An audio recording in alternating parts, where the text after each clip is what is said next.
ইফতারের বৈঠকে রয়েছেন। এই বৈঠকে আমরা কিন্তু জানতে পেরেছি মোট ৩টি বিষয় নিয়ে গুরুত্বপূর্ণ আলোচনা হবে। যেহেতু বৈঠকের সময় হলো সব মিলিয়ে ১৫ মিনিট।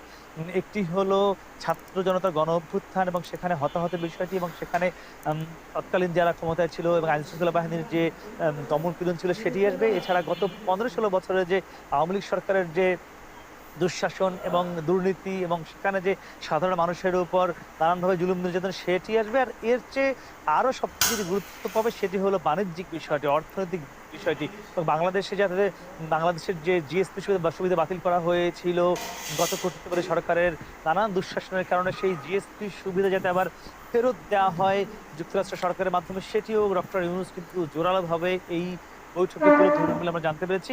আপনি জানেন যে গার্মেন্টস এর বড় একটি বাজার কিন্তু যুক্তরাষ্ট্রের আগে বাংলাদেশ কেন্দ্রিক ছিল।